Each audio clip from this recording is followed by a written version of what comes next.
দেখো ছবিটা দেখা যায়, একটা ছবি দেখতে পাচ্ছ তুমি? জি স্যার। স্ক্রিন দেখতে পাচ্ছ? জি স্যার, দেখতে পাচ্ছি। আচ্ছা, তো আমরা এই প্রথম ক্লাসে আরবের ভৌগোলিক অবস্থা নিয়ে পড়েছিল। তো সেই ক্লাসে জি যে অঞ্চলের কাহিনীটা পড়ব, যে অঞ্চলের ইতিহাস পড়ব, সেই জি সৌদি আরবের ভৌগোলিক অবস্থা জি পড়েছিলাম। এটা কোন জায়গাতে অবস্থিত, কেমন পরিবেশ, মানুষগুলো কেমন, আচার ব্যবহার কেমন, আবহাওয়া কেমন, ইত্যাদি। আজকে আমরা পড়ব আইয়ামে জাহিলিয়া জি যুগ। নাম শুনেছি এটা, 9-10 বইতে পড়েছি। জি স্যার। হ্যাঁ, আইয়ামে জাহিলিয়া যুগ ওই যুগে জি স্যার, পড়েছি। পড়েছে। ওই যুগে আরবের সামাজিক, রাজনৈতিক, ধর্মীয় অবস্থাটা কেমন ছিল, এই বিষয়ে আমরা আলোচনা করব। এবার চলো দেখি, পাশে একটি মানচিত্র দেওয়া আছে। যে মানচিত্রটা জি তোমাদের মনে রাখার জন্য, তোমাদের প্রশ্ন করার যে পদ্ধতিটা, একটা গল্প তৈরি হয়, গল্পটা লেখা হয় এবং গল্পের নিচে একটা প্রশ্ন থাকে, এই তো? যে চারটা প্রশ্নের জি স্যার। উত্তর দিতে হচ্ছে এইভাবে যে প্রথম প্রশ্নটা 1 নম্বরের জন্য থাকে, দ্বিতীয় প্রশ্নটা 2 নম্বরের জন্য, তৃতীয় এবং চতুর্থ প্রশ্নটা এই গল্পের সাথে মিল আছে এইরূপ কোনো ঘটনা তুমি জানো কিনা বা তুমি পড়েছো কিনা। যদি পড়ে থাকো তাহলে বর্ণনা দিত। এই হলো বিষয়টা, তাই না? জি আমরা দেখি যে আরবের জি স্যার। এই সাদা জায়গাটুকু দেখো, লেখা আছে সৌদি আরাবিয়া, মক্কা, নিচে তায়েফ, জি তার স্যার। নিচে এই মানচিত্রটা। এই সাদা জায়গাটুকুর ইতিহাসটি আমরা পড়ব। এই অঞ্চলে সামাজিক অবস্থাটা কেমন ছিল আমরা 9-10 জি পড়েছি বিস্তারিত। তো ওই সময়ে রাজনৈতিক অবস্থাটা ছিল গোত্রীয় শাসন ব্যবস্থা। কি শাসন? গোত্রীয়। যদি আমরা আমাদের দেশের আঞ্চলিক ভাষায় বলি তাহলে এটাকে বলা হয় গোষ্ঠীর শাসন। যে প্রত্যেকটা অঞ্চলে প্রত্যেকটা গোষ্ঠী আছে যারা এই শাসনটা করে। যে আমরা অনেক সময় বলি না যে আমাদের গোষ্ঠী অনেক বড়, লোক সংখ্যা আমরা অনেক বেশি। হ্যাঁ, এই বিষয়গুলো হলো ওই সময়ে গোত্রীয় শাসন ব্যবস্থা ছিল। এই গোত্রীয় শাসন ব্যবস্থায় যিনি প্রধান ব্যক্তি তাকে শেখ বলা হতো। যিনি প্রধান ব্যক্তি তাকে বলা হতো শেখ। আর আমাদের দেশের আঞ্চলিক ভাষায় বিভিন্ন লোকের নামের শেষে একটা পরিচয় থাকে, বংশের পরিচয় থাকে। আবুল কালাম মুন্সি, আবুল কালাম হাওলাদার, আবুল কালাম জি প্রধানিয়া। এই যে প্রধানিয়া, হাওলাদার, ব্যাপারী, হ্যাঁ, সৈয়দ, এগুলো হলো গোষ্ঠীর পরিচয়। আরবে ওই সময় এইরূপ কিছু গোষ্ঠী ছিল যাদের পরিচয় হলো শেখ, যাদেরকে বলা হতো শেখ। তারা একটা বংশীয় শাসন ব্যবস্থা কায়েম করেছিল। এক বংশের লোক একসাথে থাকবে। কারণটা হলো যে ওই সময়ে আরবে 2 শ্রেণীর মানুষ ছিল। একদল ছিল যাযাবর, আরেক দল ছিল নগর কেন্দ্রিক, নগরবাসী। যারা যাযাবর ছিল তারা জীবন ও জীবিকার তাগিদে এই পশু পাখি পালন করত। যার ফলে এই পশু পাখি পালনের জন্য যেখানে ঘাস পানি পাওয়া যেত সেখানেই ঘুরে বেড়াতো। তো এই ঘুরে বেড়ানোর জন্য একাকী ঘুরে বেড়ানো খুব কষ্ট। মরুভূমির দেশে একাকী ঘুরে বেড়ানো খুব কষ্ট। যার ফলে তারা দলবদ্ধ হয়ে বসবাস করত এবং দলবদ্ধভাবেই চলাচল করত। আর এই দলবদ্ধভাবে চলাচল করতে গিয়ে তাদের এই গোত্রীয় অবস্থাটা তৈরি হতো। এক গোত্রের লোক একসাথে বসবাস করবে, এক গোত্রের লোক এক জায়গায় থাকবে। এটা আরেকটা ছিল জনিত কারণ, যে মরুভূমিতে চলাচল করা নিরাপত্তার বিষয় আছে। যাযাবরদের প্রধান কাজ ছিল লুটতরাজ করা, ব্যবসা বাণিজ্য ভালো না হলে লুটতরাজ করা, লুটপাট করে নেওয়া। তো এক যাযাবর আরেক যাযাবরের উপর আক্রমণ করতো, যেটা ওই সময় চলমান ছিল। তো আমরা দেখি যে আরবের এই রীতিনীতিগুলো আধুনিক রাজনৈতিক সমাজে অচল। এই রীতিনীতিগুলো এখন আধুনিক সমাজে অচল, এই রীতিনীতি এখন আর চলে না। কিন্তু আরবে ওই সময় এই মরুভূমিতে এর ব্যতিক্রম কোনো রাস্তা ছিল না। মানুষ বাধ্য হয়েই আরবের লোকেরা এই গোত্রীয় শাসন ব্যবস্থা গড়ে তুলেছিল, এবং গোত্রের অধিপতি ছিলেন যিনি, তাকে বলা হতো শেখ। আর এই শেখদের এক একটি গোত্র এক এক অঞ্চলে এক এক জায়গায় বসবাস করত। এরপরে দেখো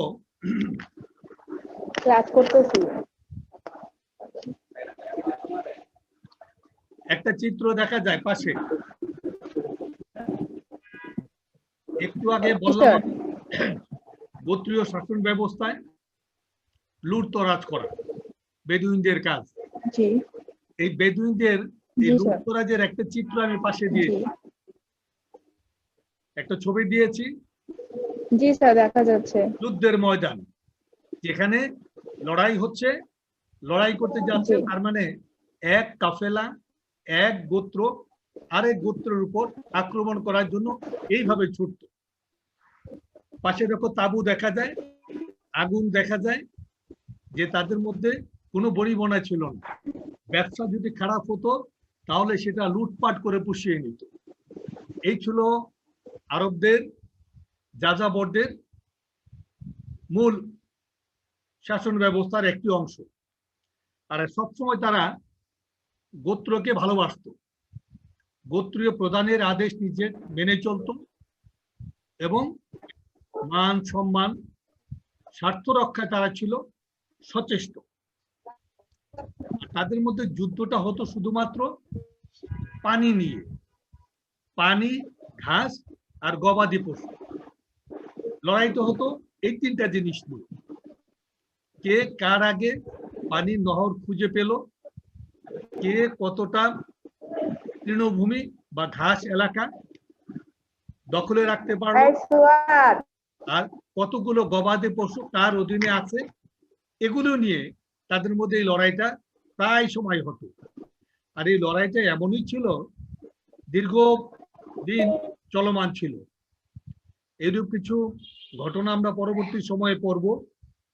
মদিনাতে দুইটি গোত্র ছিল, আউস এবং খাজরাজ। মক্কায় ছিল কুরাইশ, কিনান, হাওয়াজিন। এই গোত্রগুলো দীর্ঘদিন ব্যাপী বংশ পরম্পরায় এই যুদ্ধ বা রক্তক্ষয়ী সংঘর্ষে লিপ্ত ছিল। তাদের রক্তক্ষয়ী সংঘর্ষের ফলে নিজস্ব কোনো শাসন ব্যবস্থা তাদের মধ্যে গড়ে ওঠে নাই, যার ফলে কোনো নিয়ম কানুন ছিল না, আইন কানুন ছিল না। মূলত গায়ের শক্তিতেই তারা লড়াই করত, আধিপত্য বিস্তারের একটা চেষ্টা করেছিল। এরপরে দেখো আরেকটি চিত্র দিয়েছি পাশে, যে বেদুইনরা মরুভূমিতে কিভাবে বাস করত। তাঁবু আছে, পাশে উট আছে, নিচে মালামাল নিচে রাখা আছে। এটা বেদুইনদের ব্যবসার একটি জায়গা, যেখানে মানুষ বসবাস করে, সেখানে তারা এইভাবে তাঁবু টানিয়ে ব্যবসা করত, যার ফলে তাদের স্থায়ী কোনো বসতি ছিল না, স্থায়ী কোনো ঘরবাড়ি ছিল না। আর এই না থাকাতে তারা সহজে যেখানে ঘাস, পানি এবং পশু পাখি রাখা যায় ওইরূপ জায়গাতে অবস্থান করত। দেখো পাশে লেখা আছে রাজনৈতিক সংগঠনহীন। মক্কায় রাজনৈতিক কোনো সংগঠন ছিল না। একটা মন্ত্রণা সভা ছিল, একটা মন্ত্রণা পরিষদ ছিল। এই মন্ত্রণা পরিষদ বেদুইন, স্যার আপনাকে দেখা যাচ্ছে না। আমাকে দেখা যাচ্ছে না? ঠিক আছে। জি। মক্কাতে কোনো হ্যাঁ রাজনৈতিক স্যার এখন দেখা যাচ্ছে। মক্কাতে কোনো রাজনৈতিক সংগঠন বলতে কিছু ছিল না। একটা পরামর্শ সভা ছিল, যেটাকে মন্ত্রণা পরিষদ বলা হতো। এই পরিষদ কুরাইশদের মধ্যে এবং আশেপাশে যারা বসবাস করত তাদের মধ্যে যাতে ঝগড়া বিবাদ না হয় তার জন্য ভারসাম্য রক্ষা করত, যাকে আমরা স্যার বেদুইন মানে কি? হ্যাঁ বলো। স্যার বেদুইন মানে কি? বেদুইন যারা মরুভূমিতে বাস করে, যাদের স্থায়ী কোনো বসবাসের জায়গা নেই, যারা এক জায়গায় থাকে না, তাদের জীবন ও জীবিকার তাগিদে এই ওট পশু পাখি দিয়ে ঘুরে বেড়াবে। বেদুইন মানে যাযাবর, যাযাবর যারা যেখানে স্থায়ী ও থাকে আচ্ছা। না, এই যাযাবরদেরই বেদুইন বলা জি হয়। স্যার। ঠিক আছে। আর এরা ছিল দুইটা শ্রেণীর লোক জি আরবে। স্যার বুঝতে পেরেছি। একটা বেদুইন, এরা যাযাবর ছিল। আরেকটা নগরে বাস করত, তার মানে যেখানে পানি ছিল, সমতল ভূমি ছিল, সেইখানে তারা বসবাস করত। আর বেদুইনদের কাজ ছিল ঘাস, পশু পাখি চারণ করে যা জীবন যাপন করা, যার ফলে তারা যেখানে ঘাস পেত সেখানেই যেত। এই সারা মরুভূমি ঘুরে বেড়ানো ছিল তাদের পেশা না নেশা, এবং জীবনের জন্য এটা ছিল। এখন আমাদের দেশের লোক কি আর মরুবাসী আছে? যেহেতু আমাদের দেশে মরুভূমিও নাই আর মরুবাসীও নেই। না স্যার। আমাদের দেশে একটা আছে, গ্রাম আর শহর। জি। মানুষ জীবনের তাগিদেই শহর। শহরে আসে, আবার যখন নিরাপত্তাহীনতায় পড়ে যায় তখন ঠিক গ্রামে চলে যায়। কেন চলে যায়? আত্মীয় স্বজন, বংশীয় লোকজন এরা যদি আশেপাশে থাকে তাহলে সাহায্য সহযোগিতা পাওয়া যাবে। শহরে কেউ কাউকে ফিরেও দেখে না, যেটা হলো বাস্তবতা। হ্যাঁ, জি। কিন্তু গ্রামে এই আন্তরিকতাটা এখনো বিরাজমান। ঠিক অনুরূপ এই সৌদি আরবে, প্রাচীন আরবে এই গোষ্ঠী কেন্দ্রিক লোকজন একত্রে বসবাস করত এবং জীবন জীবিকার জন্যই এই জীবনটা বেছে নিয়েছিল। আর যাদের শক্তি বেশি ছিল, মানে গোত্র বড় ছিল, তারা এই শহর না, মানে পানির আশেপাশে সমতল ভূমিতে ঘরবাড়ি তৈরি করে বসবাস করেছিল। এবং যাদের সাথে শক্তিতে যারা পারেনি তারাই বেদুইন হয়ে গেছে, তারাই যাযাবর জীবন যাপন বেছে নিয়েছে। যার ফলে যদি কখনো বেদুইনরা এই সমতল ভূমিতে আসতো তাহলে সংঘাতের সৃষ্টি হতো, একটা ঝগড়া ফেসাদ হতো। আর এই ঝগড়া ফেসাদটা মেটানোর জন্যই এই মন্ত্রণা পরিষদ ছিল। হ্যাঁ, এই জন্য একটা রাজনৈতিক সংগঠন আমরা দেখি যে রাজনৈতিক অবস্থাটা কেমন ছিল, কিছুই ছিল না, শুধু একটা মন্ত্রণা পরিষদ ছিল, যারা ঝগড়াঝাটি যাতে না হয়, নিজেদের মধ্যে হোক, বংশীয় হোক বা দূর দূরান্ত থেকে আগত লোকদের মধ্যেই হোক, তারা মীমাংসা করে দিবে, এইরূপ একটা ব্যবস্থা ছিল। আমাদের দেশে আঞ্চলিক ভাষায় বলি সালিশ, না? গ্রামে বা বিচার হয়, সালিশ হয়, গ্রামের মেম্বার চেয়ারম্যানরা মধ্যস্থতা করে দেয়, উভয় দলকে মিলিয়ে দেয়। এইরূপ একটা সংগঠনই ছিল সৌদি আরবের প্রাচীন যুগে, এছাড়া আর কিছু ছিল। আরেকটা দেখো, ওই সামাজিক অবস্থাটা বলেছি যে গোত্র ভিত্তিক, দুইটা গোত্র ছিল, একটা মরুভূমিতে বাস করে, আরেকটা একটা নগরবাসী। নগরবাসী। আরেকটা দেখো, তাদের আচার অনুষ্ঠান ধ্যান ধারণা পার্থক্য ছিল। মরুবাসীদের এক ধরনের, নগরবাসীদের আরেক ধরনের। এই শ্রেণী বৈষম্যটাই মানুষকে নির্দয়, অমানবিক, অসততায় পরিণত করেছিল। এরপরে দেখো মরুভূমির একটা চিত্র, জি স্যার দেখতে পাচ্ছি। তাঁবু দেখা যায়। এই হলো মরুবাসী লোকের বসবাস।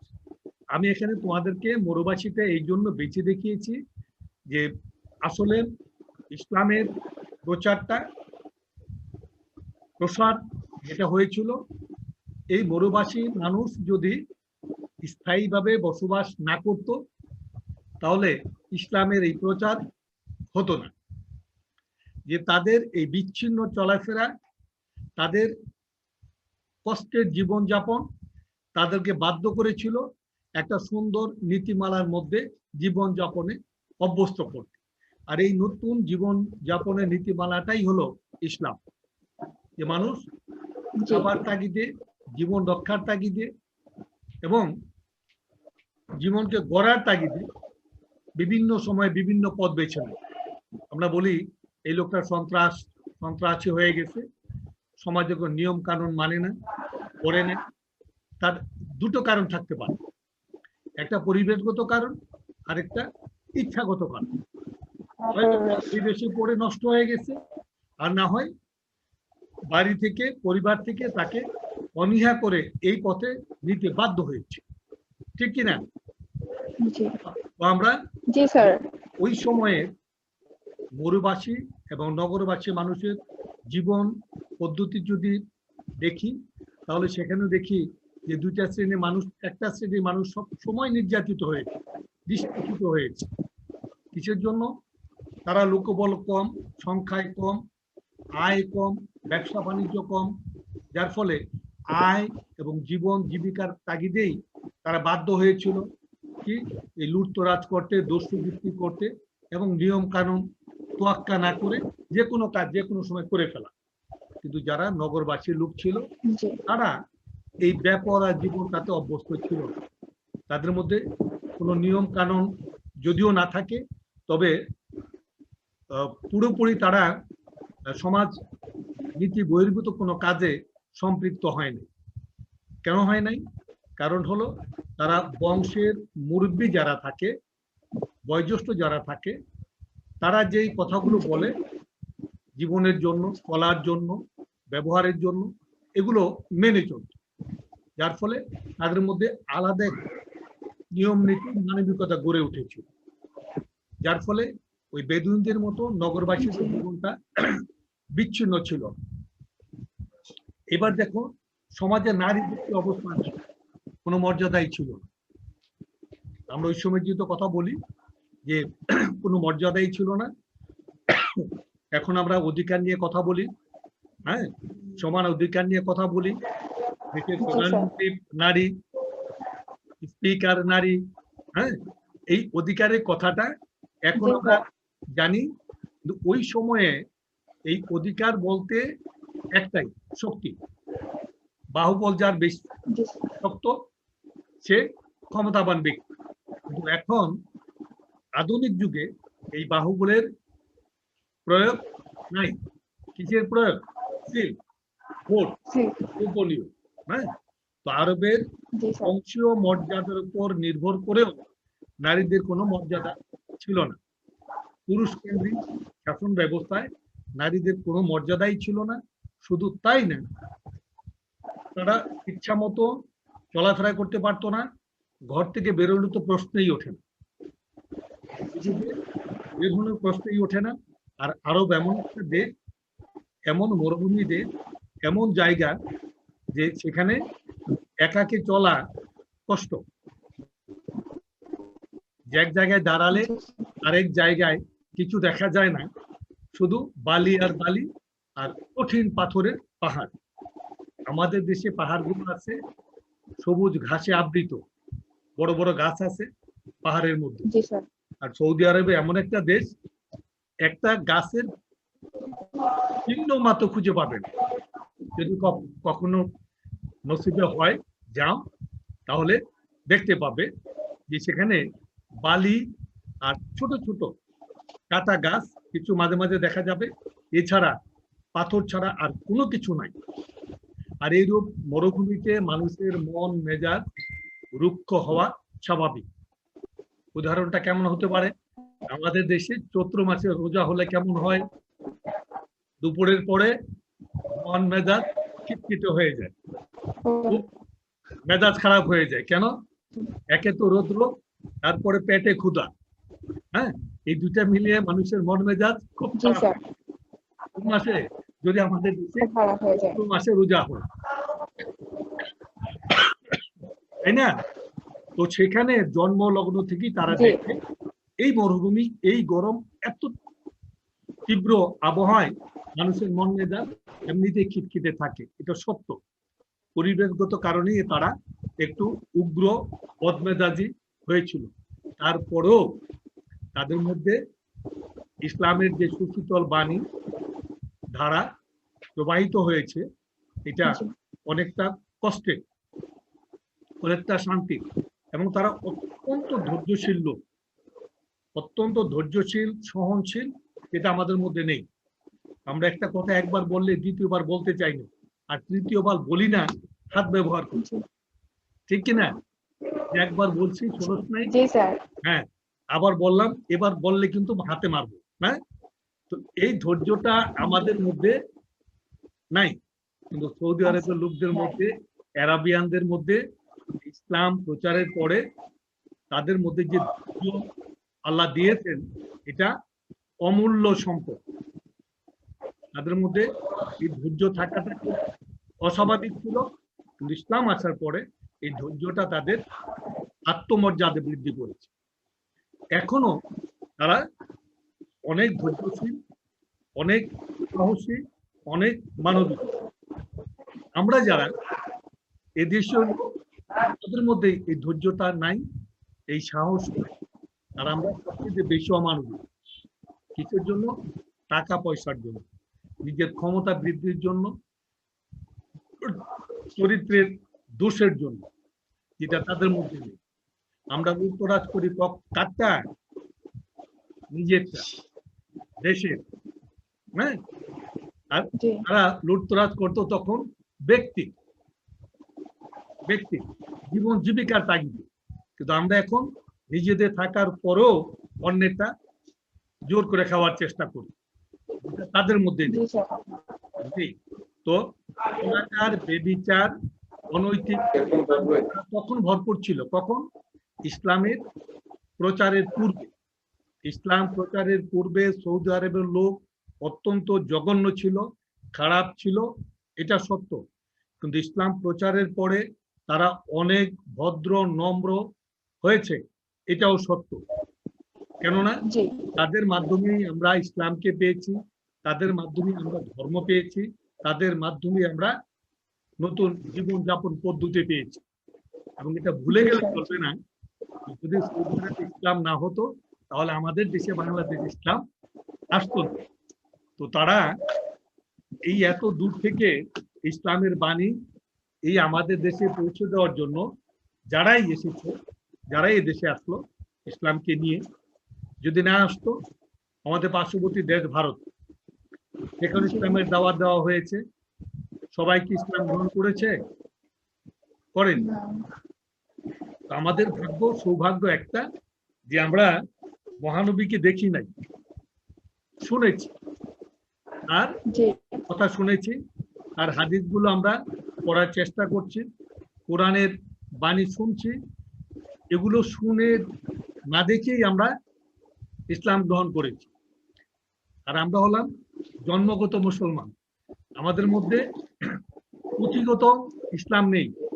আমার বাবা মা মুসলমান, সেই হিসাবে আমিও মুসলমান, হ্যাঁ। আর আমরা কিন্তু সৌদি আরবরা কিন্তু নবীকে দেখেছেন, তার কর্ম অনুসরণ করেছেন, তার জীবনযাপন পদ্ধতি দেখেছেন, তারপরে তার ইসলাম গ্রহণ করেছে। আমরা কিন্তু তার কোনোটাই না, আমরা শুধু শুনেছি। তো ধরে নিতে হবে আল্লাহর অশেষ রহমত, আল্লাহ আমাদেরকে ভাগ্যবান করেছেন যে বাংলাদেশের মতো এমন একটা সুন্দর দেশে আমাদের পাঠিয়েছেন, এবং একটা মুসলিম পরিবারে পাঠিয়েছেন শান্তির বাণী নিয়ে।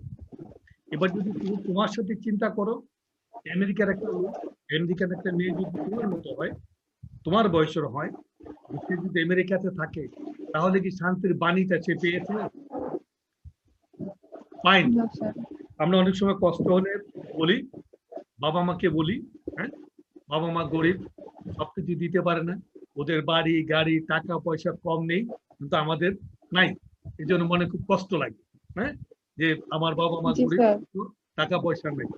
কিন্তু তুমি একবার চিন্তা করে দেখো, ওই আমেরিকান মেয়েটার বাড়ি গাড়ি টাকা পয়সা থাকার পরেও তার জীবনের কোনো নিরাপত্তা নেই, কোনো ওয়ারেন্টি নেই।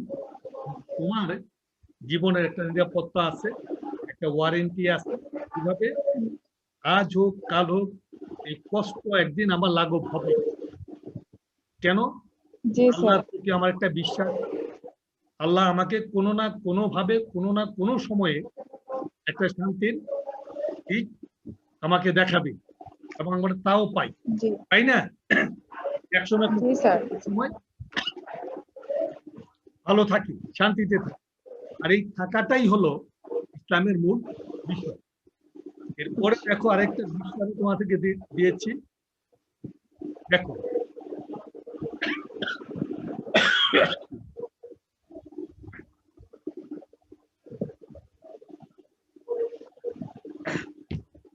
এই চিত্রটা দেখে তুমি একটু অনুমান করতে পারবে যে এই পাশ এখান থেকে দাঁড়িয়ে এই দূরে কোনো বাড়ি ঘর পশু পাখির চিহ্ন দেখা যায়? না স্যার। এইরূপ অবস্থায় যদি তোমাকে একাকি ফেলে দেওয়া হয় বা 5 জনকে রেখে দেওয়া হয়, বাঁচা কি সম্ভব? না স্যার। আমাদের দেশের লোক হলে বাঁচা সম্ভব না। ওই দেখো নিচে দলবদ্ধ 4 জন লোক যাচ্ছে, হ্যাঁ, 4টা জি উট স্যার, দেখা যাচ্ছে। দেখা যাচ্ছে। যে এটা কত দূর যাবে, কোথায় যাবে, কোনো নির্দিষ্ট ঠিকানা নেই। হ্যাঁ, জি এরূপ খোলা জায়গাতে মানুষের মন মানসিকতা কেমন থাকতে পারে? শক্তিশালী, জি দুর্বল, স্যার। না উগ্র? এই সবগুলি থাকতে পারে। আমরা সমুদ্রের পাশে গেলে আমাদের মনটা অনেক বড় হয়ে যায়, না? জি সমুদ্রের জি কাছে স্যার। গেলে মানুষ সমুদ্রের দিকে তাকিয়ে থাকে আর একটা চিন্তা করে যে এত বড় সমুদ্র, এত বড় পানি কোত্থেকে আসে, না? এর শুরু কোথায়, শেষ কোথায়? জি জি এই জন্য সমুদ্রে গেলে মানুষের মনটা বড় হয়, হ্যাঁ। আর মরুভূমিতে গেলে মানুষের মনটা জি ছোট হয়। মরুভূমিতে গেলে মানুষের ছোট মনটা হয়। ছোট হয়, কারণটা হলো ছোট। আত্মকেন্দ্রিক ভয় থাকে, হ্যাঁ। এই খালি জায়গাতে কোনো কিছু নাই, একাকী কত দূর যাব, সীমানা নেই, স্যার, পানিও তো নাই। কিছুই নাই, এবং কোথায় গেলে পানি জি পাওয়া স্যার। যাবে এই হদিশটা পর্যন্ত জানে না, হ্যাঁ। জি স্যার। চলতেই থাকে, যার ফলে মানুষ নিরাপত্তাহীনতার জন্য, হ্যাঁ, মনের মধ্যে একটা ভয় কাজ করে। রাতে রাস্তাঘাটে একা একি হাঁটলে মনে হচ্ছে কেউ যেন আশেপাশ থেকে কি ফলো করতেছে, ভয় জি আতঙ্ক কাজ করে। তো মরুভূমিতে দিনের বেলাতেই এই আতঙ্কটা কাজ করে বাবা। এই জন্য আশেপাশে কোনো কিচ্ছু দেখা যায় না, গাছপালা নাই, জি মানুষের চিহ্ন নাই, পশু পাখি নাই, বাড়িঘর নাই, এগুলো মাইলের পর মাইল চলতে থাকে। হুম, মক্কা থেকে জি মদিনার দূরত্ব প্রায় 700 750 কিলোমিটার, মাইলের মতো। তো সেখানে যাওয়ার পথে রাস্তার দুই পাশে সর্বসাকুল্যে, যদি তোমার নসিবে হয়, সর্বসাকুল্যে 2 4 5 জন লোক রাস্তার আশেপাশে দেখতে পারবে এই 1200 জি কিলোমিটার রাস্তায়। এছাড়া কিছু দেখতে পাবে। এই এখন যে চিত্রটা দেখতেছো, এরকম চিত্র মক্কাতে অহরহ। তো সেখানে যদি কোথাও মানুষ থাকে, এক জায়গায় থাকে, তাহলে সেই একত্রিত মানুষগুলো খুব শক্তি সাহস নিয়েই থাকে। কারণ অন্য কোনো দল যদি জি আবার আক্রমণ করতে আসে, জীবন রক্ষার জন্যই তাদের সাহসটুকু দরকার। পরিষ্কার? আর জি স্যার, পরিষ্কার। এই পরিবেশে থেকে কি কোনো ধর্ম পালন করা আদৌ সম্ভব? জীবন রক্ষা করব না ধর্ম পালন করব, কোনটা? আগে জীবন, জীবন। এরপরে যদি সুযোগ সুবিধা হয় তাহলে ধর্ম। এখন আমরা কিছু হলে বলি না, আপনি ধর্ম রাখেন, পেটে খাবার দেন, আগে খাই তারপর ধর্মের কথা শুনবো, বলি তো, না বলি না? বলি। এটাই বলি। কেন বলি? যে আগে আমি দাঁড়াতে হবে, আগে আগে আমি দাঁড়াই, আগে আমি সুস্থ হই, আগে ভালো থাকি, তারপরে ধর্মের কথা চিন্তা করব। তার লোক কখনো বলে জি নাই স্যার। যে তুমি আগে ধর্ম শুরু করো, না। তুমি আগে বাঁচো, আগে কাজ করো, এবং এই কাজ করার মধ্যে যদি তুমি সময় পাও, যদি মনে করো যে হ্যাঁ আমার সময় আছে, কি নিয়ে চিন্তা করব? যে কে আমাকে দুনিয়াতে পাঠালো, আর এত কিছু কে করে দিল, এই পানি পর্বত, হ্যাঁ, ঘর বাড়ি গাছপালা কোত্থেকে এলো? তাহলে একটা চিন্তা ঢুকবে, আর এই চিন্তা থেকে মানুষের মধ্যে ধর্মীয় অনুভূতিটা যায়। এই মরুভূমিতে ধর্মীয় চিন্তা করা খুব কষ্ট, কারণ জি স্যার। খাবার খাবারের সংকুলান ছিল না, জীবনযাপনের নিরাপত্তা ছিল না, যার ফলে ইসলাম প্রচারটা খুব কষ্টকর ছিল। মানুষ সহজে এটা মেনে নেয়নি এবং নিতে চায়নি। শুধু মহানবীর ব্যবহার, আচার আচরণ জনিত কারণেই মানুষ ইসলামটাকে বেছে নিয়েছিল। এটা হলো সত্য এবং বাস্তব। দেখো ওই সময় ধর্ম কি ছিল? জড়বাদী, জি স্যার। পৌত্তলিক, ইহুদি, খ্রিস্টান আর জি। হানাফিয়া, এই পাঁচটা সম্প্রদায়ের মানুষ ছিল। এই পাঁচটা সম্প্রদায়কে মানুষ এই পাঁচটা জিনিসকে ভিত্তি করে তারা ধর্মীয় কাজগুলো করেছিল এবং জীবনযাপন করেছিল। এক শ্রেণীর লোক ছিল জড়বাদী, তারা আগুন, ঝড়, বৃষ্টি, হ্যাঁ, যেগুলো প্রাকৃতিক দুর্যোগ, এগুলোকে বিশ্বাস করে, যেগুলো কোনো না কোনো দেবতা এগুলোকে চালায় এবং তাদেরকে খুশি রাখতে পারলে আমরা ভালো থাকতে পারবো। আরেকটা ছিল পৌত্তলিক, যারা যারা মূর্তি পূজা করত, আগুনের পূজা করত। তারা আগুনকে বেশি ভয় পেত, আগুনের পূজা করত। তারা মূর্তিকে ভয় পেত, এই জন্য মূর্তিকে পূজা করত। আরেকটা ছিল ইহুদি নাসারা, যারা ঈসা নবীকে বিশ্বাস করত। এই শ্রেণীর কিছু লোক ছিল। তখন তারা এই ঈসা নবীর এই পুনর্জন্ম, পরজন্ম, একে বিশ্বাস করত। আর খ্রিস্টানরাও তাই, তারাও মূসাকে ভালোবাসতো এবং তার রীতিনীতি মেনে চলত।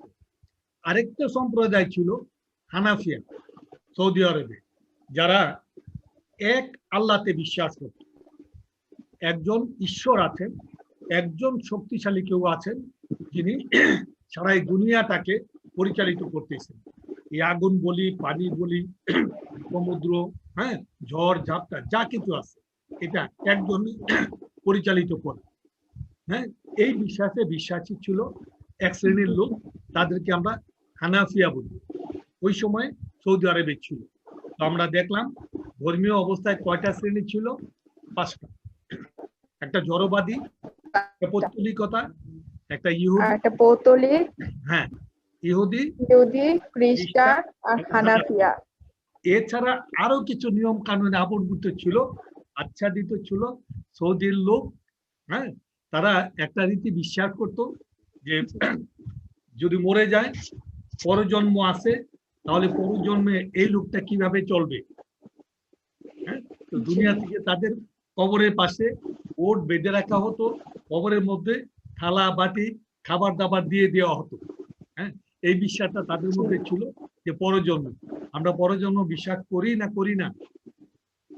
করি। করি। আমরা কি বিশ্বাস করি? কিয়ামতকে বিশ্বাস করি, হাসরকে বিশ্বাস করি, বিচার হবে। তাহলে এই চিন্তা ধারাটা ওদের মধ্যে থাকাটা ভুল ছিল না? ছিল কি? না। ভুল ছিল না। যে পরজন্ম হবে সেটা ভুল ছিল না। ভুল ছিল সেটা যে ওট বেঁধে রাখলাম, ওটে তাকে পরজন্মে চালাবে, এটা ঠিক না। এই খাবারগুলো দিয়ে দিলাম, এই খাবারগুলো সে পরজন্মে খাবে, এটা ঠিক। হ্যাঁ, একটা লোক মরে গেলে কবরে খাবার দিলে সে কে খাবে? পিঁপড়ায় খাবে। হ্যাঁ, খাবে। আর ওট উপরে বেঁধে রাখলে এটা ওই লোকটা কি আর এসে ওটে চড়তে পারবে না ব্যবহার করতে পারবে? কোনোটাই হবে না, হবে না। তো পরজন্মে বিশ্বাস এটা ভালো জিনিস ছিল, এই মানসিকতা তাদের ভালো ছিল, কিন্তু এর সাথে যেটা ছিল এটা ছিল কুসংস্কার। আর এই কুসংস্কারগুলো পরিবর্তনের জন্যই একজন মহামানবের আবির্ভাব খুব প্রয়োজন ছিল। আর সেজন্যই ওই দেশেই এই মহামানবের আবির্ভাব ঘটেছে। একটা জিনিস খুব ভালো মনে রাখবে, কোন সমাজ যখন নারী নির্যাতনের পরিধি বেড়ে যায়, সংখ্যা বেড়ে যায়, তখন ওই সমাজের একটা বিরাট পরিবর্তন হবে। এটা হলো ধর্মীয় অনুশাসনের একটি রীতি। যে সমাজে নারী নির্যাতন বেড়ে যাবে, ওই সমাজের দ্রুত পরিবর্তন হবে, এটা সত্য। তো ইসলামের প্রাক যুগেও আরবে এই নারী নির্যাতনের মাত্রাটা এতটাই বেড়ে গিয়েছিল যে যার ফলে আল্লাহ তাআলা ওই মানুষগুলোকে সৎ পথে আনার জন্য, সঠিক পথে আনার জন্য মহানবীর আবির্ভাব হয়েছিল। হুম, এবং ওই জাতিগুলোকে ভালো করার জন্য। এবং যদি সেই চিন্তা করি তাহলে আমরা অনেক অনেক সভ্য জাতি, অনেক অনেক ভালো জাতি। কেননা আমাদের বাংলাদেশে কোনো নবী রাসূলের প্রয়োজন হয়নি, কোনো নবী রাসূল আমাদের দেশে আসে নাই। আসছে কি? না। নাই। আমরা কোনো কাহিনীতে কোনো ধর্মের আমাদের ইসলাম ধর্মের কোনো নবী রাসূল বাংলাদেশে, ভারত উপমহাদেশে আসে নাই।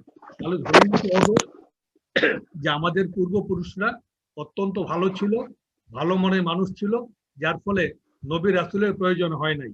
সৌদির লোকেরা অত্যন্ত জঘন্য ছিল, অত্যন্ত খারাপ ছিল, হ্যাঁ, এবং কি বলে এটাকে সবচেয়ে নিচু মনের ছিল বিদায় তাদেরকে সৎ পথে আনার জন্য যুগের পর যুগ এই মিডল ইস্টে, এই মধ্যপ্রাচ্যে নবী রাসূলের আবির্ভাব হয়েছিল। সত্য তো? তাহলে জি স্যার। সেই দিক থেকে আমরা অত্যন্ত ভালো, আমাদের পূর্বপুরুষরা ভালো ছিল, যার ফলে আল্লাহ খুশি হয়ে আমাদেরকে মুসলিম পরিবারে পাঠিয়েছেন এই শান্তির বাণী দিয়ে।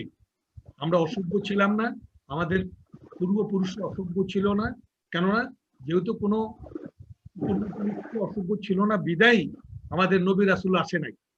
তো নবী রাসূল পাঠানো হয়েছে ওই সমস্ত জায়গাতেই যেখানে লোকগুলো অসভ্য ছিল, বর্বর ছিল, সবচেয়ে খারাপ ছিল।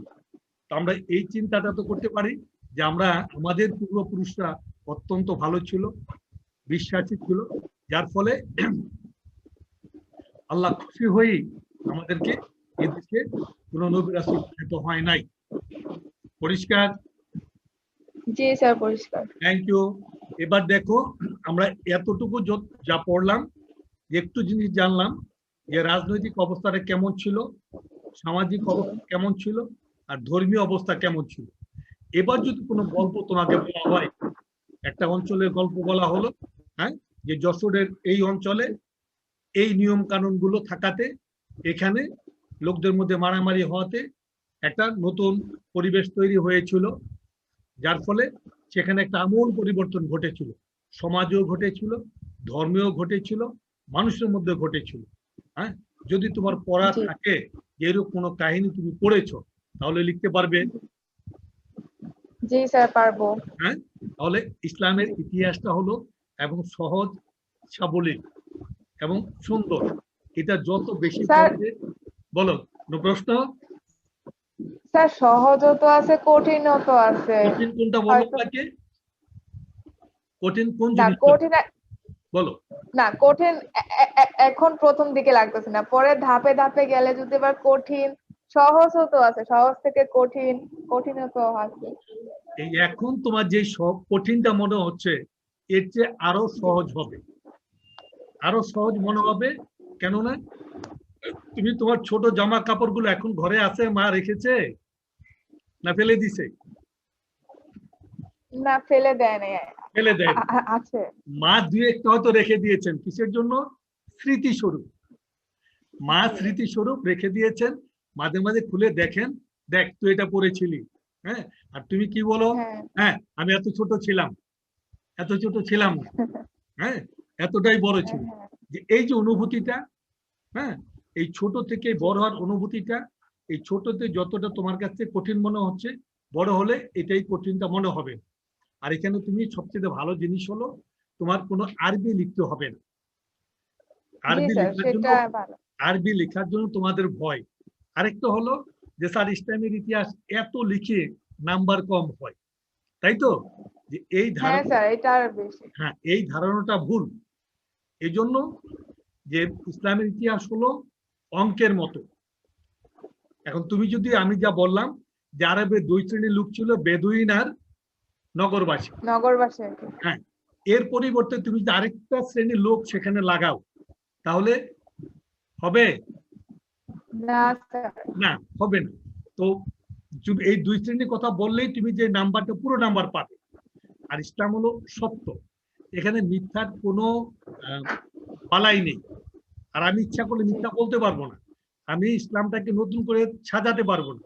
অন্যান্য সাবজেক্টে তুমি সাজাতে পারবে, নিজের কথাটা বলতে পারবে, কিন্তু আমি ইচ্ছা করলেই এই ধর্মের বাইরে একটা কথা বলতে পারবো না, এবং সেটা সত্য হবে না।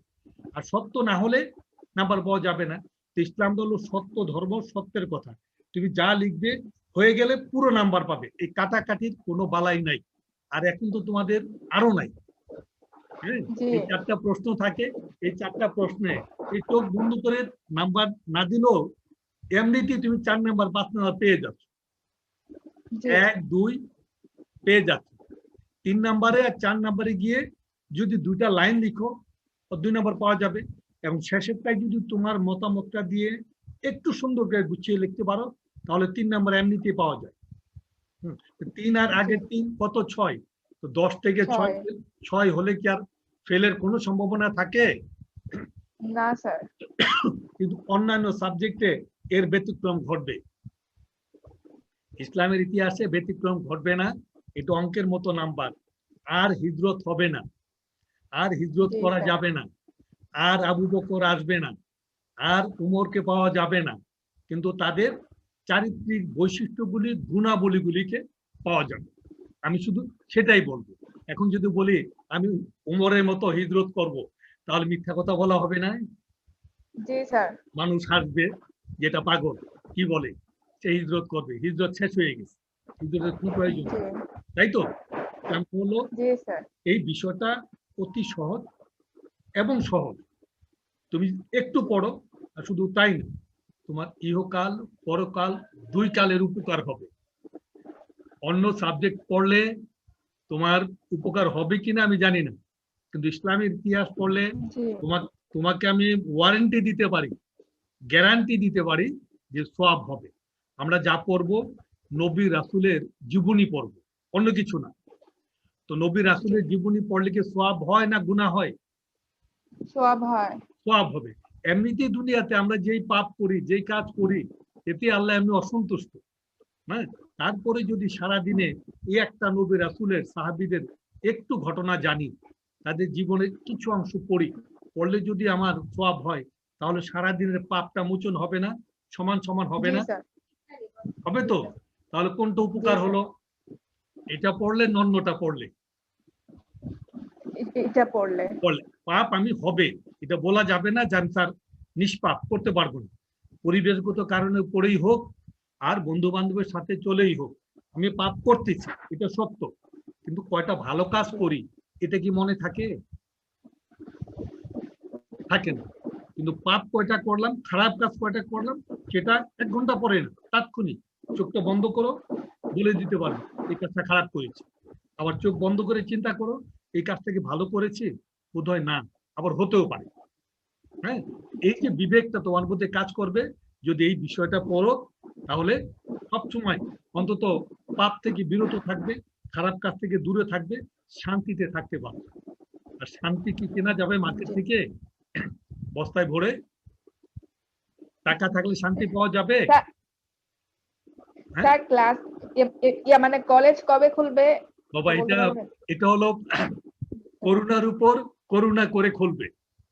করুণা যেদিন করুণা করবে সেদিন খুলবে। আর তাছাড়া আমরা এর মধ্যে যতটা পারি চালাবো।